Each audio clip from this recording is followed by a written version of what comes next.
You are 19 years old, hanging out the open side of a helicopter 1,000 feet above the jungle, 100-mile-an-hour wind in your face, 2,000 rounds of ammunition between your boots, and the only thing keeping you from falling to your death is a single strap of nylon clipped to the floor behind you. There is no door. There was never a door. The crew took it off back at base because a door just slows you down when you need to lean out and fire. The machine gun in your hands will glow red and warp into uselessness if you hold the trigger for much more than a minute. And below you, somewhere in that jungle, are men with rifles who have been told exactly what you are and exactly what you mean. Out on that tree line, there is a rule about you. Their commanders have worked it out the hard way, in blood, and passed it down to the men waiting in the grass. The rule is not complicated. When the helicopter comes in and you see the gunner in the door, you do not fire on him first. You do not draw his attention, because the soldiers who did learn that putting the single round toward that doorway was the last decision they ever made. That rule was real, but the reason behind it is bigger than any order, and it is the reason an army of hundreds of thousands of men ended up rebuilding the way it fought an entire war around one teenager hanging out of a helicopter. This is why they feared him that much. Start with the seat because almost nobody gets the seat right. You've probably heard that the door gunner was held in by a bungee cord around his waist. That is wrong, and the truth is better. What held the gunner was called a monkey strap, a torso harness bolted to the cabin floor that let him stand in the open doorway, lean his whole upper body out into the wind, and fire down and behind the aircraft without falling to his death. The bungee cord was real, but it did a different job. It held the machine gun suspended from the cabin roof, so the weight of the weapon was off the gunner's arms. Now here's what kind of men these were. Many of them took the monkey strap off. They unclipped the one thing keeping them in the aircraft because the harness would not let them reach a target tucked into the corner of the doorway, and they wanted the target more than the strap. Those are the men you heard about who fell out of helicopters. They did not fall because the equipment failed. They fell because they had unclipped the only thing holding them in to reach the enemy. That is the seat. Now, look at who was actually in it.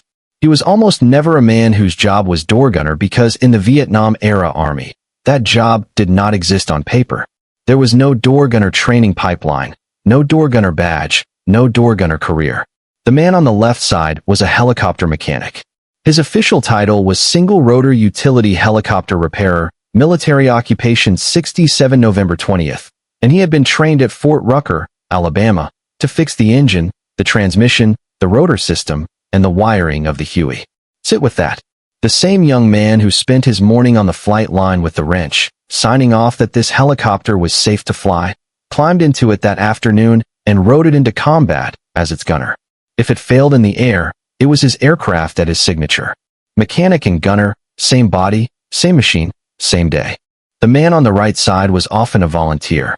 Infantrymen who had spent months in the mud and the leeches volunteered to fly, trading the ground war for the open door, lured by flight pay and a dry bed, and the idea that the sky had to be better. Some found out it was not. Their average age was 19. Their pay was around $100 a month. The weapon those teenagers fired was the M60 machine gun, and it had that should have been fixed before the first one ever left the factory. The barrel had no carrying handle. Every machine gun barrel gets blisteringly hot in sustained fire, which is exactly why guns are built with a handle to grab it. The M60's designers left it off. So, when the barrel overheated in combat, which took about a minute of real firing, the gunner changed it in the open doorway in a 100 miles per hour slipstream, while possibly still taking fire, handling a barrel that was glowing visibly red. He did it in asbestos gloves because there was no other way to touch the metal. Standard equipment was 4 spare barrels for each gun.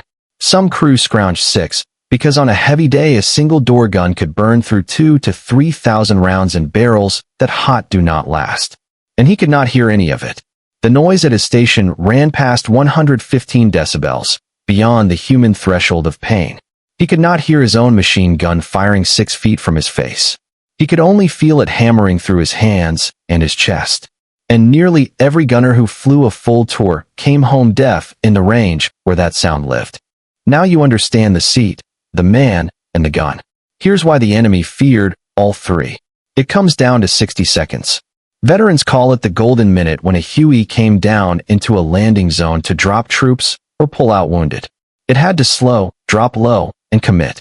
In the last stretch of that approach, it is bleeding from 70 miles per hour down to a hover, a few feet off the ground with no speed left to dodge and no altitude left to escape. The escorting gunships have to peel away to avoid hitting their own men.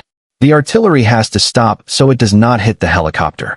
For about 60 seconds, the troop helicopter is naked and the only protection it has in the world is the two teenagers in the doorways and their machine guns. In that minute, the door gunner is the entire defense. He puts a wall of fire into the tree line so the men waiting there cannot lift their heads to aim.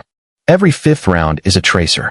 So from the ground, his fire looks like a solid rope of red light reaching down out of the sky and sweeping the woodline. Two gunners, one on each side, walking that rope across every place an enemy could hide. If you are the soldier in that tree line, you have a choice. Shoot at the helicopter, and the instant you do, your muzzle flash gives away exactly where you are. That rope of tracer fire swings onto you, and seconds later the gunships come back and turn your position into nothing. Or you do not shoot. You stay down. You let them land. That is the choice a door gunner force on an entire army. And here is how that army answered it. After the Battle of the Ia Drang Valley in 1965, the first time the Americans tried this airmobile idea at full scale, the North Vietnamese commander studied what had happened to his men. His name was Chu Huy Man. Years later, he explained the lesson his army drew, and it is the real reason for this whole story. He said the answer to American helicopter firepower was to grab the Americans by the belt buckle. He meant it almost literally. Get so close to the Americans so fast that the helicopters and the artillery could not fire without killing their own men. Close the distance until all that firepower, the door gunner included, became useless because the two sides were tangled together. At the Ia Drang, North Vietnamese soldiers fixed bayonets and charged the American perimeter rather than fight at a distance where the sky could reach them. This is the rule the men in the tree line were really living by. Not a written order pinned to a board, but something harder and more total. An entire doctrine built to never be caught in the open where the helicopter and everything it carried could reach them. And the door gunner sat at the very tip of that fear because he was the closest piece of it. The door gunner was not feared because he could not be killed. He was feared because of what he represented. He was the closest, fastest, most immediate piece of a machine that could deliver more violence in 60 seconds than the enemy could survive. Shooting at him meant pulling the entire weight of American air power down onto your own head. So, the North Vietnamese built a doctrine designed to never be in the open when the Hueys came. Disperse under the jungle canopy. Break contact the moment the helicopters arrived unless you had enough men to overrun the landing zone before help came. An entire army learned to fight around the teenager in the doorway. He was so dangerous that the enemy reorganized the war to avoid giving him a clean shot. Some of the men in that seat did things almost impossible to believe. On the 8th of January, 1968, a door gunner named Gary Wetzel rode a Huey into a hot landing zone near AP Dong On. He was 20 years old. He had 10 days left before he was supposed to go home. It was the 5th time in his tour he had been shot down. The helicopter took heavy fire and went down. As Wetzel moved to help his aircraft commander, 2 enemy rockets exploded right next to him.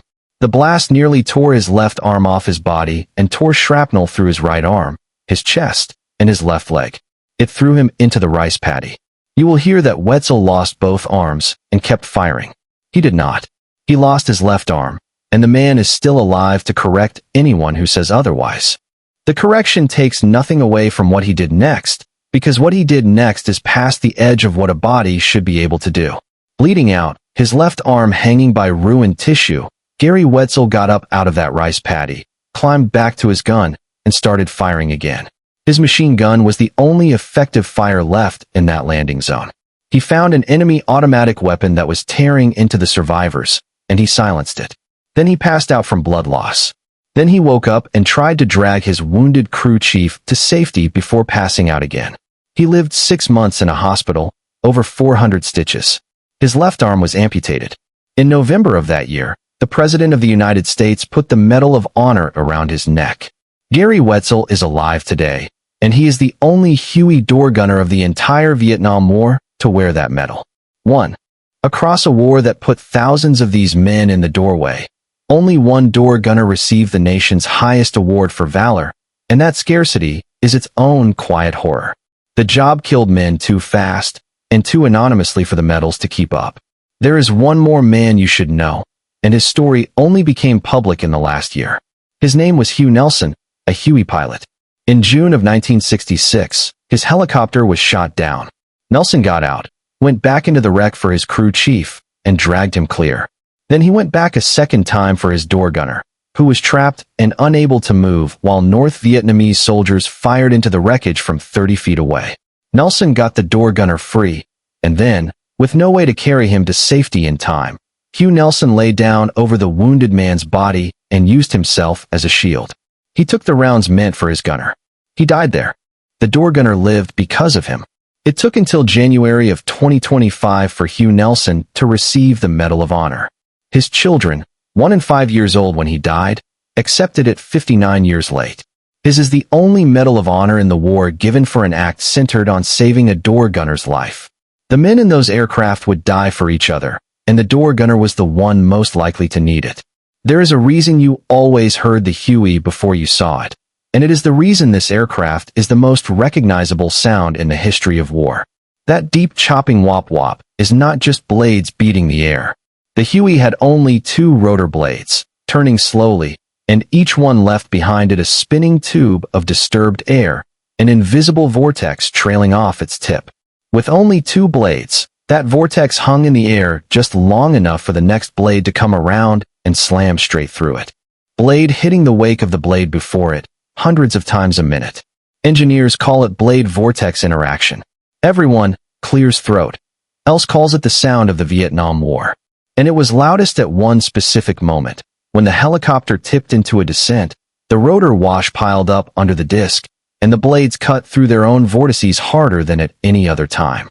Which means the Huey was at its absolute loudest in exactly the moment it was coming down toward a landing zone.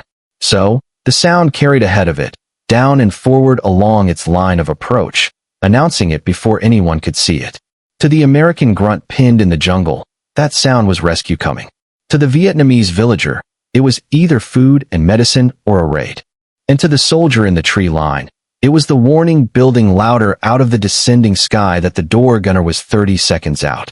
One sound, 3 completely different meanings, and the only people for whom it meant the same thing every time were the men in the doorway, because for them it always meant the golden minute had begun and the next 60 seconds were theirs to survive or not. He was 19. He sat in an open door with no door held by a strap he sometimes took off. Behind a gun that cooked itself red in a minute for $100 a month. The men in the tree line had a rule about not drawing his fire, and the rule was real, but it was only the surface. Underneath, it was a whole army that had changed the way it fought a war rather than face the teenager in the doorway in the open. That is what the rule was hiding. He was so dangerous they reorganized the war to keep away from him.